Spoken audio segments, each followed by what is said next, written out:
Shalom Beth El family.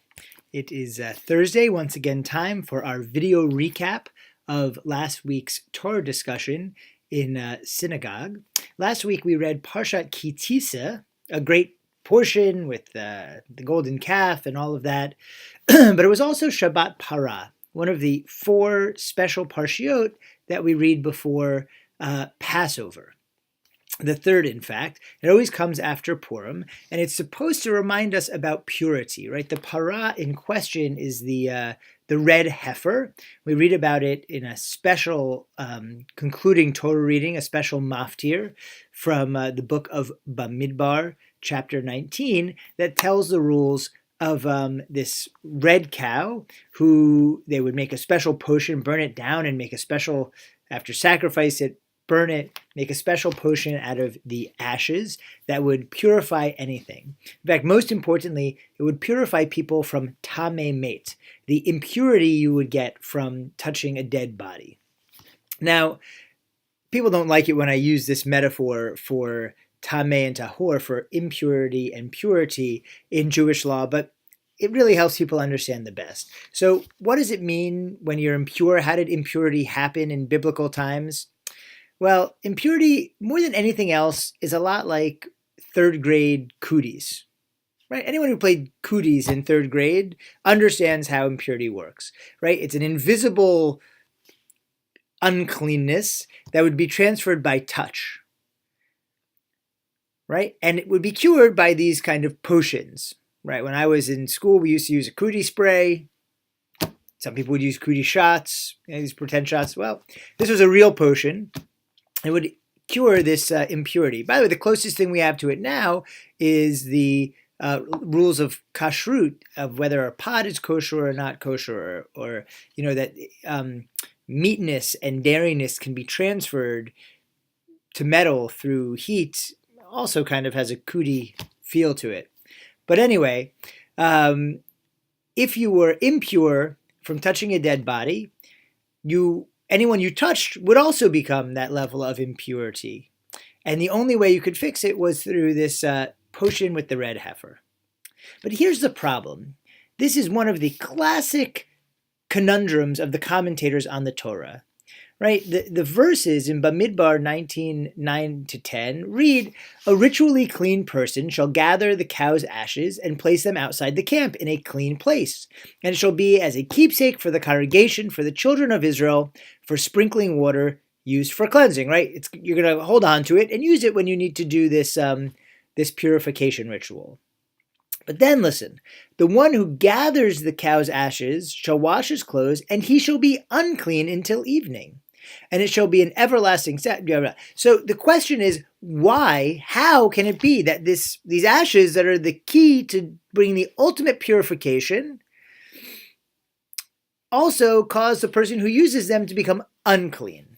There is something weird going on, and it doesn't seem to make a lot of sense. There's a lot of commentaries on why it's like this, and I would like to offer another one today. It's a commentary on the idea of purity itself. Because we seem to live in a culture that demands purity. Not so much purity in the way we live, far from it, but purity of ideas, right? Purity of opinions, whether it's political purity or whatnot. I heard this over the last couple of weeks in two different arenas that really bothered me, right? One was at Middlebury College 2 weeks ago when a speaker came in, invited by students who had very controversial right-wing opinions that I certainly don't espouse or agree with.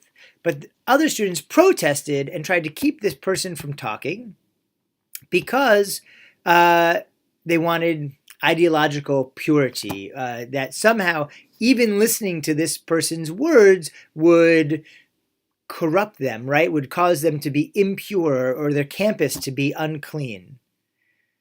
And that bothered me because I believe that we only strengthen our opinions when they are challenged, and that nobody should be muzzled in this country. Free speech is very, very important. The second incident was listening to when the Republicans put forth the new health care bill. All of the first comments I heard, it sounded like before anyone even read the bill because they were instantaneous. It was called Obamacare Light, and it was called Rhino Care, right? Republican in name only care. And everyone attacked it. They didn't attack it on its merits. They didn't attack it on its policy. They attacked it on whether or not it was pure enough to the vision that they had. Again, that's a good way to get nothing done, is that kind of demand of purity. And so I want to share a few Talmudic teachings that I think comment on this and teach us an important lesson. The first one is from the Babylonian Talmud, Bava Batra 59a. It's one of my favorite Talmudic texts. These rabbis are having a debate. It's a debate about a drain pipe and if you could do construction on a house next door, or do construction on your drain pipe if it's benefiting the house next door, the courtyard of the person next door, that the water's coming out of it, let's say, and watering their garden. Could the person prevent the owner of the drain pipe from stopping it up or changing where it goes because they're benefiting from it? Right? So this story involves three rabbis. One is called Oshaya, Rabbi Oshaya. His father is Rabbi Chama, and his father, Rabbi Oshaya's grandfather, is Rav Bisa. And so it happens that they're debating this thing, and Rabbi Oshaya said that the owner of the courtyard may prevent him from changing the pipe, right? So the next door neighbor can say, no, you can't change that drain pipe because I'm benefiting from it, right? But Rabbi Chama, who is Rabbi Oshaya's father, said he may not, right? So machloket, a disagreement between father and son. The father says, it's his great drain pipe. There's nothing you can do about it. The son says, oh, no. He has a stake in that drain pipe. The Midrash continues, the story continues, that they went and asked Rav Bisa, right, the grandfather. It's a question whether or not this actually happened, right? Was he still alive, or is this actually a contrived dialogue? But anyway, they went and they asked Rav Bisa, Rav Chama's father, Rabbi Oshaya's grandfather, who replied that he can prevent him, right? So Rav Bisa agreed with the grandson, Rabbi Oshaya. So how does it sound like it was transmitted? The generation of Rav Bisa had the right way to do it. Rav Chama came along and spoiled it, told them the wrong way. And then Rabbi Oshaya came around and he told them the right way. So how does it continue? It says that Rami Bar Chama, presumably the brother of Oshaya, applied to Rabbi Oshaya this verse from Ecclesiastes, that a threefold cord is not easily broken. In other words, right, a cord, the braided rope, as we would think of it, with three cords braided together, is stronger. And this is exemplified, he said, in Rabbi Oshaya, the son of Rabbi Chama, the son of Rav Bisa. So what does he mean? And this is fascinating, right? You would think that Rav Chama spoiled everything. An entire generation for which he was the rabbi was doing it wrong because he taught it to them wrong. How could that possibly be a good thing? Except, that's exactly what Rami Bar Chama says. He says, in fact, the fact that they did it, but then it was tested, and they had contrary positions, and they tried it all these different ways. And then they came back to the right answer, makes that right answer later on stronger, right? It's a stronger cord, that threefold cord that is not easily broken. This is the opposite of demanding purity. This is saying that purity, in fact, would be weaker. And looking for purity would be weaker. It is, in fact, listening, debating, even maybe doing it wrong for a while, that makes it the strongest opinion. Next midrash I want to share is from Gittin 6a, also from the Babylonian Talmud. Because you might say, okay, so they debated, but they came to a right answer. And there was a right answer. There's a right way to do things. And what the rabbis do is just try and tease that out. So Gittin 6a comes along and talks about how these two rabbis, right, Rabbi Yonatan and Rabbi Aviatar, or Jonathan and Aviatar, We're debating, doesn't matter the topic, right? And then soon after, Rabbi Aviatar is walking down the street and he runs into Elijah the prophet. Right? There's this Elijah the prophet plays a legendary role in the realm of the rabbis, walking the earth, spreading God's word and doing miracles. So Rabbi Aviatar sees Elijah and says, "Elijah, so good to see you. What's the Holy One, what's God doing right now?" And he answered him. He's discussing the question of the concubine in Gibeah. Well, it just so happens that that's exactly the topic that Rabbi Aviatar and Rabbi Yonatan were discussing. So, Rabbi Aviatar wants to know, what does the Holy One say? What is his ruling on this issue? Right? Because I was just having a debate about it. And Elijah said, "This is what God says." He answers, "My son Aviatar says so-and-so, and my son Jonathan says so-and-so." Rab Aviatar said, "Can there possibly be uncertainty in the mind of the Heavenly One?" And Elijah replied, "God says, Elu ve'elu divrei Elohim chaim. These and those are all the word of the living God." Right? So even in heaven, even God, in the imagination of the rabbis, is not set on one pure way to do things. Even God prefers that it be debated. The main thing is not that you find the right way to do it. The main thing is how it's thought out, how it is debated, and all of that. It's not about purity, even all the way up to heaven. It's a radical idea, fascinating idea. So what does make a right answer then? Right? If one rabbi says this, the other says the rabbi says that, and it's all the word of the living God. By the way, some commentaries say that's what living God means, Elohim Chaim, is that it's alive because of the debate. Right?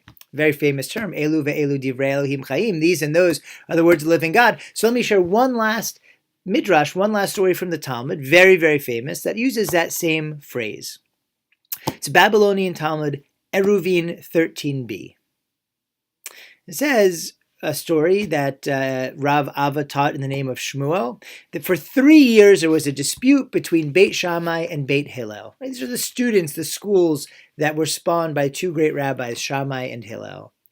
The former, Beit Shammai, asserting the halakha agrees with our views, and the latter, Beit Hillel, also asserting no, the halakha is agreement with our views. And finally, after 3 years, God can't take the strife anymore, and a heavenly voice comes from the heavens and says, Elu ve'elu, divrei Elohim chaim. These and those, they are all the word of the living God.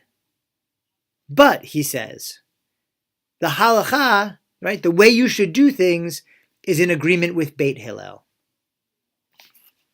Why does God make that ruling? Where would God even get the idea to choose Hillel over Shammai?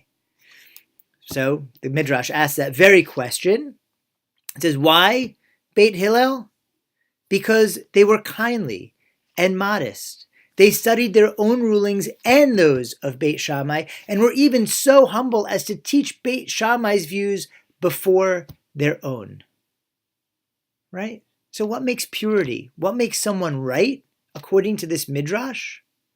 Not the purity of the ideas. That's a fallacy. When we get so caught up looking for purity, we actually miss, perhaps, the way to do good, the way to do the right thing, whether it's ideological purity or theological purity or philosophical purity. When we refuse to even entertain other views than our own, we may be missing, in fact, the right way. So what makes purity? Being kind, being humble. The way we express our views, the way we treat the views of other people, that's what gave Beit Hillel rightness and righteousness. Not what their views were, but how they express them. And I think maybe that's what the red heifer is trying to teach us, right? The ultimate laws of purity, about the purity, the worst purity you could get transmitted from a dead body.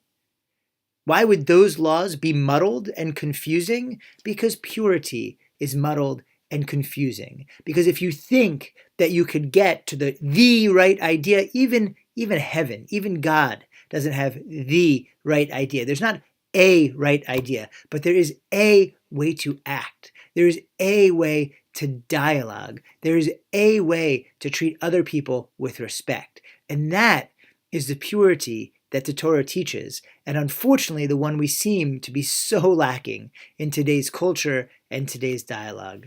Let us all pray that everyone from us to our family members, to our community members, to our leaders can learn this lesson, and soon, because that kind of purity, the purity in how we treat each other, is the one that we really need more of right now. May it happen soon, and I wish you a Shabbat Shalom.